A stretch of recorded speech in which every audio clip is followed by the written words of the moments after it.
What's your view on the Bible? And in this video we'll look at what's my view on the Bible. And when I say view, I'm talking about the degree of inspiration. Is it all from God? Is it none of it from God? Is it all from God? Some of it, where do we sit on this issue?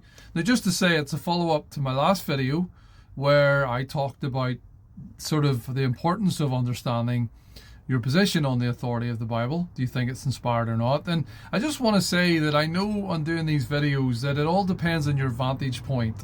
I got several messages from various different people talking about a lot of different angles, and I know that me demarcating a viewpoint here doesn't sit well with people. No matter what I say, people will not like that demarcating it and saying it's this opinion and that means you only have that opinion. I know there's all various shades and sizes of people's viewpoint on the Bible and its authority. However, I do believe we can make some general pronouncements. We live in this age of doubt is championed, but I do believe we can make some general views noted towards our opinions on these issues. So I think there's a lot of side issues as well. I'm not delving into all the side issues at the moment. In the last video, people mentioned about the canonization of the Bible and all these side issues, and there's a lot of them you could deal with. Needless to say, I have a whole host of videos, 300 videos on my site regarding all those topics. How do we decide on the canon of the Bible, the 66 books, and a whole raft of everything. If I haven't dealt with it, send me your question. So what's my view on the Bible? Well, at this point, as I say, you've got a few different options that I'll mention in a moment. And I'm not saying you have to fit perfectly into one. However, where I sit at the moment is I do hold to the inerrancy of the Bible, specifically the 66 books, specifically the original manuscripts. So the process of translation into different languages, there could be mistakes in there that are inconsequential. So I believe in inerrancy. In other words, I believe theopneustos. I think the word indicating that it's God-breathed. God had the verbal plenary inspiration. God used individual writers to write down his words at the time, and the 66 books are inspired. There's a lot of caveats to that. You have to look at what the genre of the writing is. It doesn't mean that it's directly and literally teaching me something. If I read the Psalms, it doesn't mean I copy what the Psalms say. Everything has not been written to teach me necessarily. So you got to understand the nature of the writing being used. So I'm going to unpack that in another video on the why I think that as opposed to other viewpoints. But that's my general viewpoint at this minute. And I think it's very important that you know what you believe and why. There's different options, the levels here. I've just mentioned inerrancy, so that's without error. And again, that's also not talking about numbers in the Bible. Sometimes people summarize things and don't give the exact number. I saw one angel, I saw two angels. It doesn't necessarily mean that they're wrong in saying that. So you've got inerrancy. The slightly lesser on that, not much though, is infallibility. And then the other word I'll use, they're all I's actually, is inspired. And then there's varying degrees of how much you believe the Bible to be inspired. When I was young, it felt like everyone believed the Bible, all of the Bible is inspired.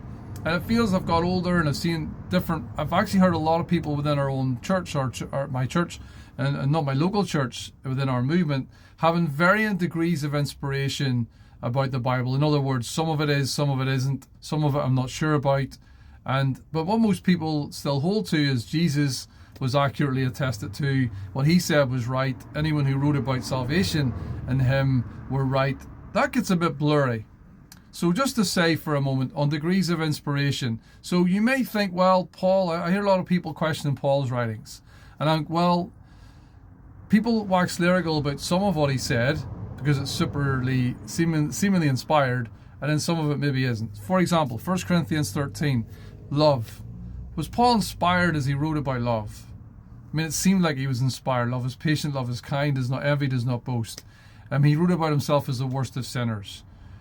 For me, his writings are inspired, but then some people call into question when he wrote about other things, about, again, homosexual offenders. He wrote about the women not having authority over men in a church context, as well as other things that he wrote about. And people find it very uncomfortable to deal with this. So, again, I'm just getting us to think, is some of what he said inspired or some of it not inspired?